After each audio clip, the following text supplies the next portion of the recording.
नमस्कार बच्चों, अंग्रेजी कक्षा में एक बार आपका फिर स्वागत है। हम पढ़ रहे थे टेंस के बारे में। तो टेंस के प्रकार और प्रत्येक टेंस के अंदर कितने प्रकार के क्रियाकलाप होते हैं उनके बारे में हम पहले बात कर चुके हैं। तो मैं इस वीडियो के शुरू में आपको जो है वो ये कुछ क्लिप्स है ये आपको दिखा रहा हूँ। तो आप इनको वीडियो रोक करके अपने नोट्स तैयार कर लें, अपनी कॉपी रजिस्टर में तैयार नोट कर लें इनको, ताकि आपके नोट्स तैयार होते रहें साथ साथ में। और जो समझने का या जो वाक्य बनाने का या ट्रांसलेशन का काम है वो मैं आपको अलग से सिखाऊंगा। तो मैं ये चाहता हूँ कि आपके नोट्स जो हैं वो ये भी मेरे ही स्वयं के तैयार किए हुए हैं। तो आप इनको वीडियो रोक करके पेज वाइज जो है इनको उतारा करें, अपने एक रजिस्टर या कॉपी में इनको रख लें ताकि आपके नोट्स तैयार हो सकें। तो ये पहला पेज आपको पहले मैंने दिखाया, अब ये दूसरा पेज है। तो आप इसको वीडियो रोक करके और इनको अपनी कॉपी पे आप नोट करें। और समझाने का काम मैं अलग से आपको रिटन में करूँगा, लेकिन ये चीज़ें भी बहुत ज़रूरी है। आपको इसमें बहुत सारी बातें जानने को मिलेगी और आपके नोट्स भी तैयार होते रहेंगे जो हमेशा आपको काम आएंगे।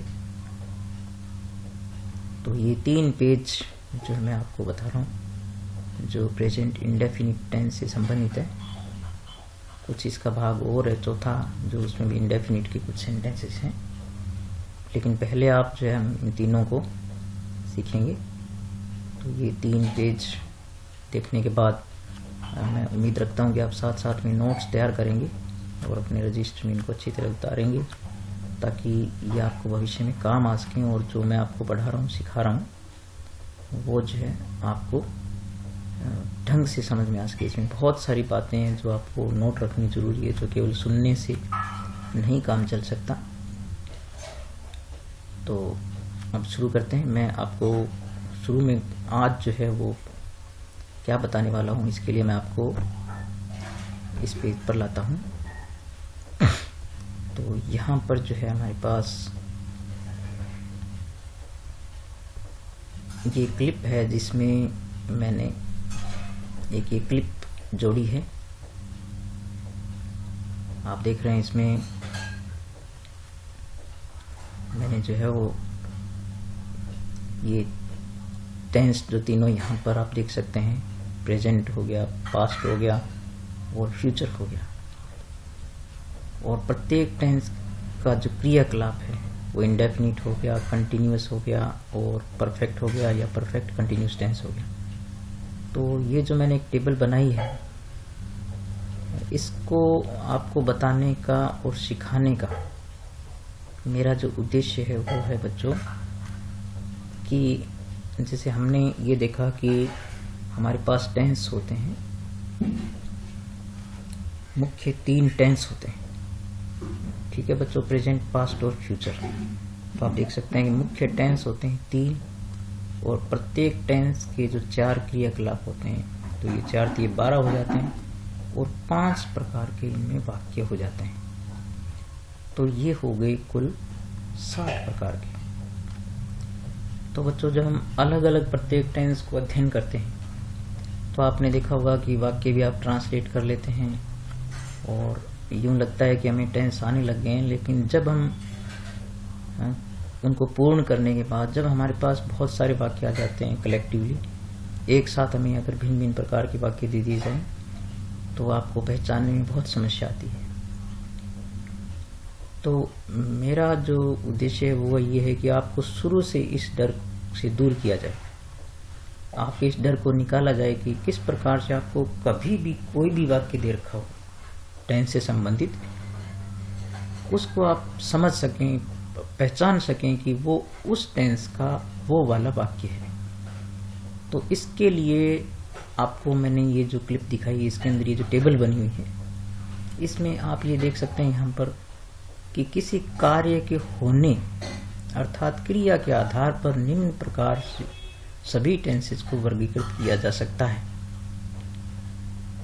ठीक है, जैसे हिंदी के वाक्यों को निम्न प्रकार से देखो बच्चों, इसमें समझने वाली बात ये है कि हम टेंस में क्रिया के ऊपर आधारित वाक्य ही पढ़ते हैं।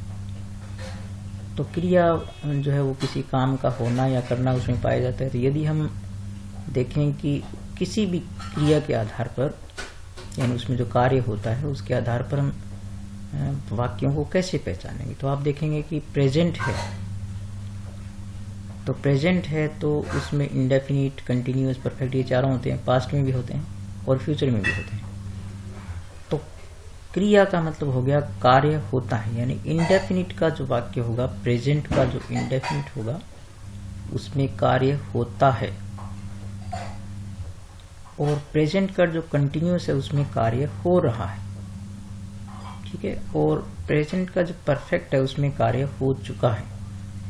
यानी मैंने आपको पहले बताया था कि इंडेफिनिट का मतलब अनिश्चितता होती है, कंटिन्यूअस का मतलब होता है कि अनवरत जारी है, यानी कार्य हो रहा है। परफेक्ट का मतलब होता है कि पूर्ण हो चुका है, अर्थात कार्य हो चुका है।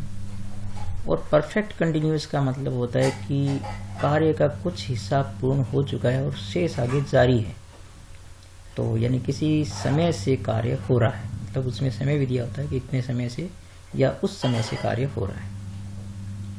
और फिर पास्ट की बात करें तो इसमें या तो पास्ट इंडेफिनिट में क्या होगा कि कार्य हुआ, जैसे मैंने पत्र लिखा, या कार्य होता था, जैसे वह पत्र लिखता था।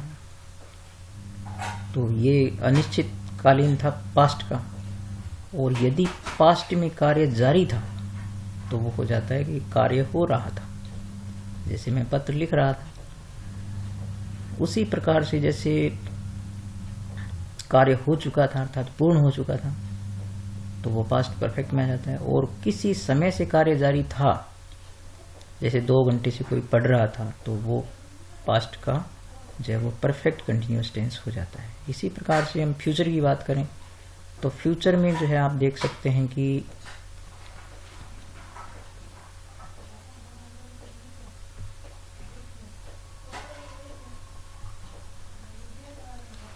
फ्यूचर में आप देख सकते हैं कि यहाँ पर जैसे कार्य होगा, यानी कोई भी कार्य यदि होगा, जैसे वह स्कूल जाएगा, तो ये होगा फ्यूचर का इंडेफिनिट होगा, यानी हम नहीं जानते कब जाएगा लेकिन ये कार्य फ्यूचर में होगा।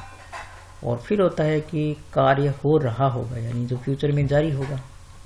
और फिर है कि कार्य हो चुका होगा, यानी जो कार्य जो है भविष्य काल में पूर्ण हो चुका होगा तो वो फ्यूचर परफेक्ट हो जाएगा। और जो कार्य भविष्य काल में किसी समय से जारी रहेगा, जैसे कल मैं 2 बजे 3 घंटे से पढ़ रहा हूँगा, यानी कल जब 2 बजेंगे तो मैं 3 घंटे से पढ़ रहा हूँगा, यानी वो कार्य 3 घंटे से चल रहा होगा। तो ये कार्य जो है वो 3 घंटे का पूर्ण हो चुका होगा और आगे जारी रहेगा। तो इसलिए फ्यूचर परफेक्ट कंटिन्यूअस टेंस में इसको अध्ययन करेंगे। तो बच्चों इस बात को आप सामूहिक रूप से समझने के बाद, तो ये 12 टेंस हो गया। अभी इनमें 12 में आपको पता है कि प्रत्येक में 5 प्रकार के वाक्य होते हैं। तो मैं आपको कुछ पहचान बता रहा हूँ कि जिससे कि आप किसी वाक्य को आइडेंटिफाई करें, कैसे करें उसको, कि कौन से टेंस का है वो। तो उसके लिए मैं कुछ बातें यहाँ पर लिख रहा हूँ, उनको आप गौर से देखेंगे। और जैसे हम यहाँ पर आते हैं, जैसे पहले बात करते हैं प्रेजेंट की, तो बड़े बड़े रूप में आप पहले नंबर 1 पहले बात करते हैं प्रेजेंट की, फिर बात करते हैं पास्ट की, और फिर बात करते हैं फ्यूचर की।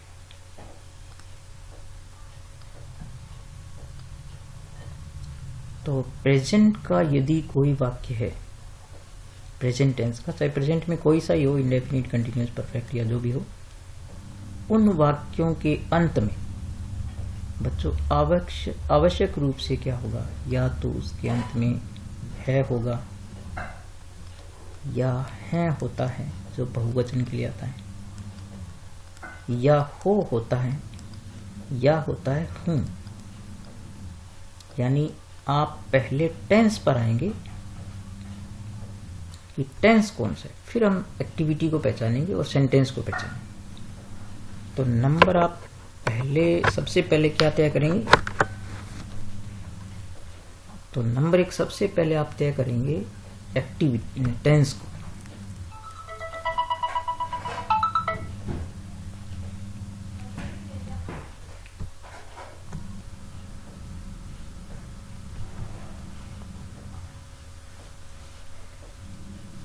तो प्रेजेंट का वाक्य है तो उसके पीछे वाक्य के अंत में जो या तो है होता है, या है होता है, या हो होता है, या फिर हूँ होता है। तो बच्चों ये जो मैंने आपके लिए वीडियो बनाया इसको आप एक बार, 2 बार नहीं, 3, 4 बार, जब तक आपको ये बात समझ नहीं आती है आपको बार बार देखना है। ये आपके लिए बहुत ही फायदेमंद होने वाला है। और 60 वाक्यों में से कैसे हम किसी वाक्य को तुरंत पहचान सकते हैं ये मैं आपको इसमें पूरी जो है वो सही तरीके से एकदम बिल्कुल एकदम समझने वाले तरीके से बताने वाला हूं। तो सबसे पहले आप देखेंगे टेंस को, यानी प्रेजेंट है, पास्ट है या फ्यूचर का, और कोई चीज नहीं देखेंगे। किसी भी वाक्य को पढ़ेंगे तो पहले ये एक बात तय करेंगे कि वो प्रेजेंट है, पास्ट है या फ्यूचर है। तो देखो बच्चों यदि प्रेजेंट का तो ये हो गया, और पास्ट का यदि वाक्य है तो उसके अंत में क्या होता है, या तो था होगा, या थी होगा, या फिर थे होगा। और या फिर जो है किसी वाक्य के अंत में क्या है, या, ही, या ये, इस प्रकार के शब्द हो सकते हैं। जैसे गया, गई, गए, या जैसे खाया, पिया, इसी प्रकार से खेला, उठा, बैठा, देखा, इस प्रकार के शब्द होते हैं जिसके पीछे न तो है होता है, न है या था, थी, कुछ नहीं होता है, न गागे की होता है। और बच्चों फ्यूचर की तो बहुत सीधी सी पहचान होती है कि इसके वाक्यों के पीछे क्या होता है, या तो गा, या गे, या होती है गी। तो ये तो फ्यूचर की पहचान होगी। अब बच्चों ये मतलब ये है कि आपको प्रेजेंट, पास्ट और फ्यूचर का ज्ञान तो सबसे अंतिम अक्षर से ही हो सकता है और बिल्कुल आसानी से हो जाता है। जैसे मैं आपको यहाँ देखते हैं कि हमारे पास जैसे हमारे पास वाक्य है ये, जैसे इसमें से कोई सा वाक्य ले लो आप। जैसे मान लीजिए हमारे पास ये 5वां वाक्य, जैसे इस वाक्य के अंत में है हो, तो हो गया तो ये प्रेजेंट का हो गया, तो पता लग गया।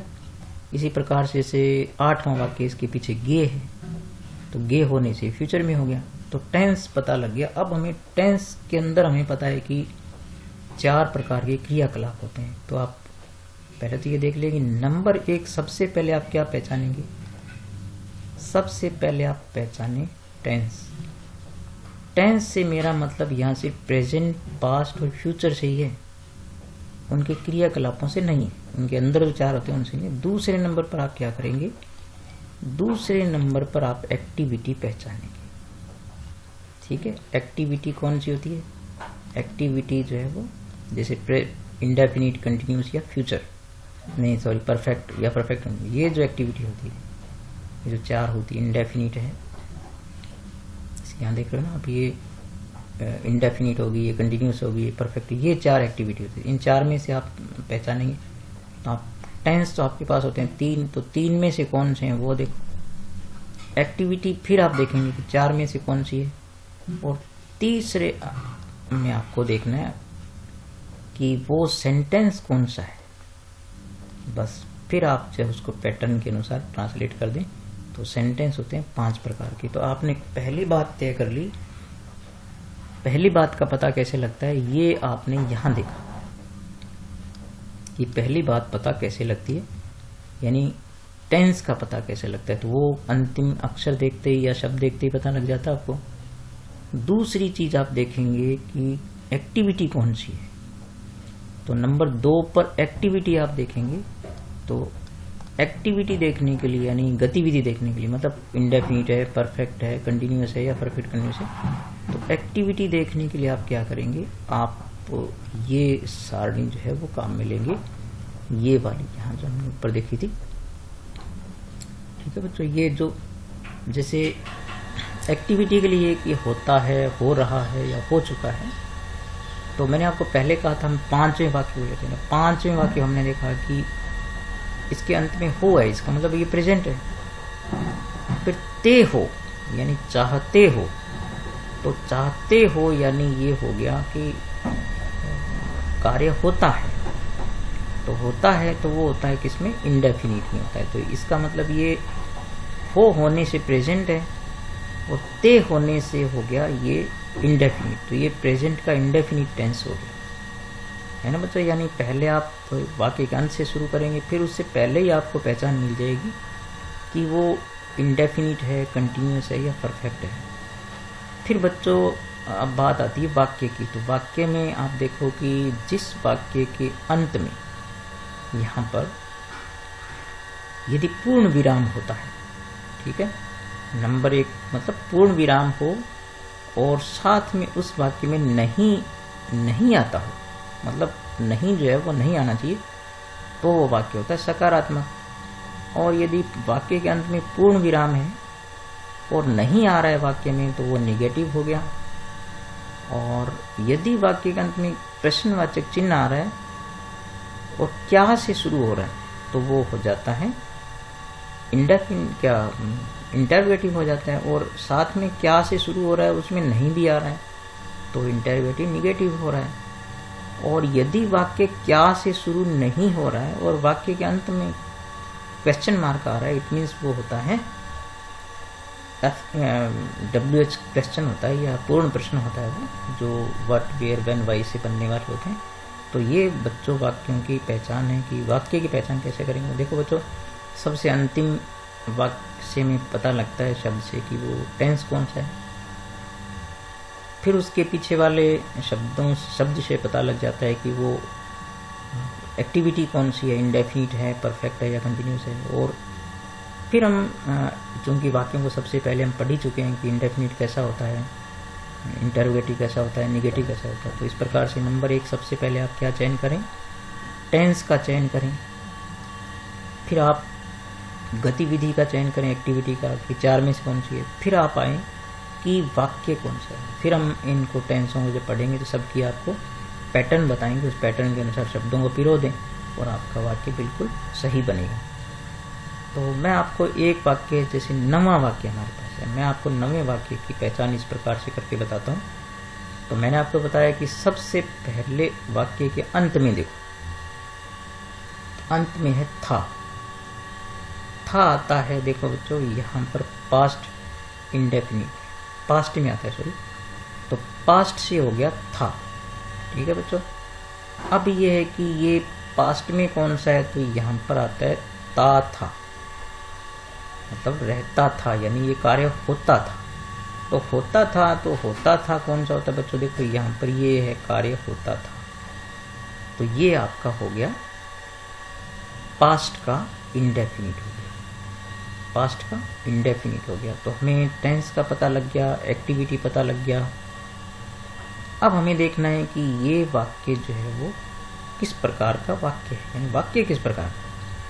तो इसके पीछे हम देखते हैं कि यहाँ पर क्वेश्चन मार्क है, लेकिन ये वाक्य जो है वो क्या से शुरू नहीं हो रहा है, तो ये हो गया आपका क्वेश्चन, यानी फुल प्रश्न हो गया, WH क्वेश्चन हो गया। तो देखो बच्चों, सबसे पहले हमने इसका टेंस पता लगाया, तो जब हमने टेंस पता लगाया तो ये निकला पास्ट का। फिर जब हमने एक्टिविटी देखी तो एक्टिविटी ये हुई इंडेफिनिट, ठीक है। और फिर हमने देखा कि ये जो है वो सेंटेंस किस प्रकार का है, तो पास्ट इंडेफिनिट का। और सेंटेंस हमें पता लगा यहाँ से कि इसके अंत में क्वेश्चन मार्क है, लेकिन क्या से शुरू नहीं हो रहा है, तो ये हो गया WH क्वेश्चन। तो देखो, आपको टेंस भी पता लग गया और सेंटेंस भी पता लग गया। तो अब आप इस वाक्य को ट्रांसलेट हम जब करेंगे तो हम इसकी पैटर्न से इसको बना देंगे। तो इसमें से जो वाक्य जितने भी दिए गए हैं, आप किसी भी वाक्य को ऐसे पहचान सकते हो। मैं 1-2 पहचान और बता रहा हूँ आपको। जैसे हम लेते हैं वाक्य 11वां, तो एक बार और ध्यान से सुने आप। वाक्य के अंत में है गे, तो बच्चों गे आप उस टेबल में देखेंगे तो गा, गे या गी, जो यहाँ पर आप देख सकते हैं कि ये गा, गे, गी होता है तो फ्यूचर होता है। तो टेंस हो गया फ्यूचर, ठीक है, टेंस हो गया फ्यूचर। फिर है बच्चों रहा, रही, रहे होता है तो वो कंटिन्यूस होता है हमेशा। तो आपके पास ये हो गया फ्यूचर कंटिन्यूस, पहले तो हम देखते हैं। फिर देखो बच्चों इसमें कंटिन्यूस दो प्रकार के होते हैं, एक तो परफेक्ट कंटिन्यूस होता है, एक कंटिन्यूस होता है। तो यहाँ पर ये है कि ये 2 साल से यहाँ रह रहा था, तो इसमें 2 साल की भी बात आती है, तो ये समय भी हो गया आपके पास। तो मतलब ये है कि ये परफेक्ट कंटिन्यूस टेंस हो गया, यानी फ्यूचर का। तो हमें इससे पता लगा कि ये फ्यूचर है, इससे पता लगा कि ये कंटिन्यूस है, और इससे पता लगा यहाँ से कि ये परफेक्ट है। तो ये बन गया फ्यूचर परफेक्ट कंटिन्यूस टेंस। अब देखो इस वाक्य के अंत में पूर्ण विराम है और इसमें कहीं भी नहीं शब्द नहीं आ रहा, इसका मतलब ये हो गया एफर्मेटिव सेंटेंस। तो हमने देखा कि ये वाक्य है फ्यूचर परफेक्ट कंटिन्यूस टेंस का एफर्मेटिव सेंटेंस। फिर हम इसको पैटर्न से आराम से ट्रांसलेट कर सकते हैं। फिर मैं आपको एक वाक्य और बताता हूँ, जैसे ये हमारे पास ये 12वां वाक्य है। तो 12वें वाक्य के पीछे न है, न था है, न गा है, कुछ नहीं है। तो बच्चों ऐसे सारे वाक्य जिनके पीछे है, हो, हूँ या गागेगी नहीं हो, तो वो पास्ट इंडेफिनिट में ही होते हैं। ये आप अच्छी तरह ध्यान रख लें। और हम बहुत सारी बातें जितनी पढ़ते हैं वो बहुत सारी पास्ट इंडेफिनिट में पढ़ते हैं। तो इस वाक्यों के अंत में जो है, हूँ या हो, नहीं हो, और साथ में गा, गेगी भी नहीं हो, तो वो आवश्यक रूप से किसमें होते हैं, पास्ट इंडेफिनिट में होते हैं। तो ये पास्ट इंडेफिनिट का है। और फिर हम देखेंगे ये सेंटेंस किस प्रकार का है, तो इसके पीछे पूर्ण विराम है और इसमें नहीं शब्द नहीं आया है। तो ये हो गया पास्ट इंडेफिनिट का अफर्मेटिव सेंटेंस, यानी उसने 2 सवाल पूछे। तो ये सब्जेक्ट हो गया और पूछे ये क्रिया हो गई, पूछना, और ये 2 क्या पूछे, 2 सवाल। तो बच्चों इस प्रकार से मैं सोचता हूँ कि आप शायद वाक्यों को पहचान पाएंगे। और मेरा ये आपको समझाने का उद्देश्य मैंने पहले भी आपको बताया था कि आपका ये डर दूर करना है कि आप जो है वो किसी भी प्रकार के वाक्य को बेझिझक और तुरंत पहचान सकें कि ये कौन से टेंस का कौन सा सेंटेंस है। और यही बच्चों सबसे बड़ी प्रॉब्लम होती है, ये पहचानने की। आप टेंस सीख लेते हैं कई बार, लेकिन फिर लास्ट में सब मिक्स हो जाता है।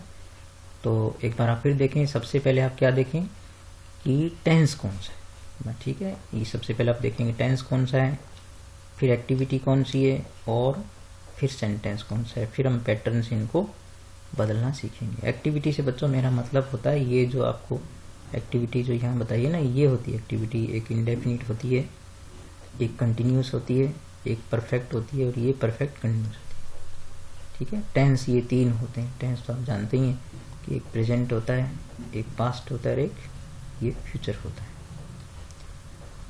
ठीक है बच्चों। मैं पूरा विश्वास रख रहा हूँ कि आप इन चीज़ों को पहले तो अपनी जो मैंने आपको क्लिप दिखाई उससे आप अपनी कॉपी पर या अपने रजिस्टर पर नोट करेंगे, नोट्स तैयार करेंगे। और फिर ये मेरी बात जो मैंने आज आपको बताई है, इनको 2, 3, 4 बार सुनेंगे और ये पहचानने की कोशिश करेंगे कि इससे मैंने वाक्यों की जो पहचान बताई है वो आप समझ पाए या नहीं समझ पाए। अगर कोई भी समस्या आपको आ रही है कि आपके सामने कोई वाक्य आपसे नहीं हुआ, तो आप मुझे कमेंट बॉक्स में लिखें। मुझे बहुत खुशी होगी यदि आप मुझसे पूछते हैं, तो मैं आपकी समस्या का हल करूंगा। और मुझे किसी बात पर यदि वीडियो फिर बनाना पड़े तो भी मैं बनाऊंगा, ठीक है। मिलते हैं अगली क्लास में।